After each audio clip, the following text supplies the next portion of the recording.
Hey, thanks for joining. In the next 5 minutes, I'm going to walk you through Atomic Habits by James Clear, the simple, practical way to build better routines and break the bad ones. Think of this as a friendly guide you can listen to while making coffee, not a textbook.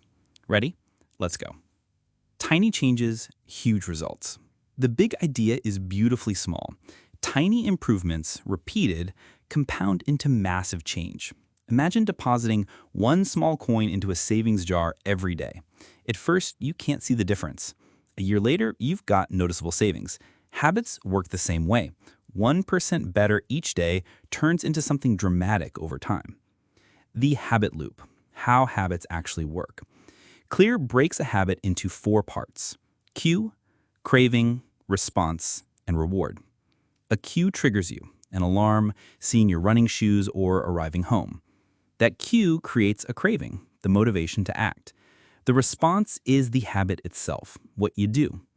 The reward is the benefit you get, sometimes immediate, comfort, sugar, or delayed, health, progress. Understanding those 4 parts lets you design habits instead of fighting them. If you can change the cue or make the reward better, you can change the habit. Identity first. Who do you want to become? One of the most powerful shifts Clear suggests is identity-based habits.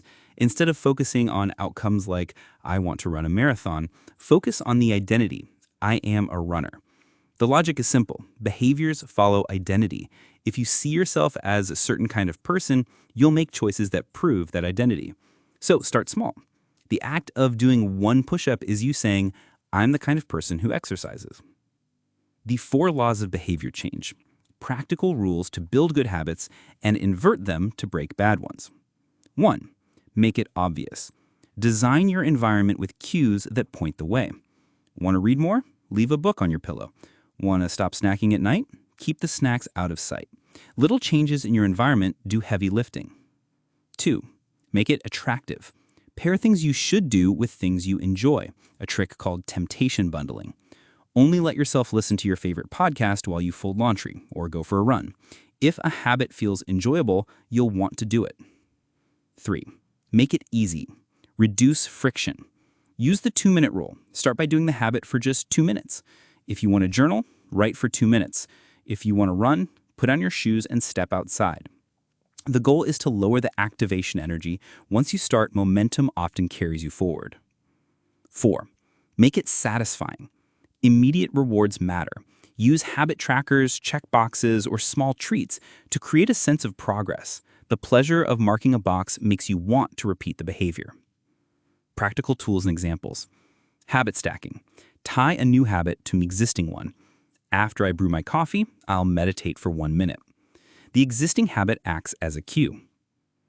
Environment design. Arrange your physical world so the right choices are easier. Want healthier eating? Put fruit on the counter. Hide the cookies. Make it public. Telling a friend or posting progress makes you more likely to follow through. Social expectations are powerful. Break bad habits by inverting the laws. Make cues invisible, make the habit unattractive, make it hard, and make it unsatisfying. On patience and systems, Clear stresses that goals are good, but systems are the engine. A goal says, I want a result. A system is what you do every day to get there. If you obsess over the scoreboard, you'll feel stuck when progress stalls. Focus on the process, show up consistently, and the results follow. Common mistakes. People quit because the change feels too big, because they try to rely on motivation alone, or because they don't track progress. Perfectionism kills momentum. Aim for consistency, not brilliance. Missing a day is not failure. It's an opportunity to get back on track. A quick story. Imagine 2 gardeners. One plants a seed and waters it for 5 minutes every day. The other waters wildly one day, forgets for weeks, then panics and overwaters. The first garden grows steadily. Habits are like that steady watering. Simple, small actions repeated beat occasional bursts of intensity. Wrap up. The one takeaway. Here's the core. Small, well-designed habits shape your identity and compound into remarkable results.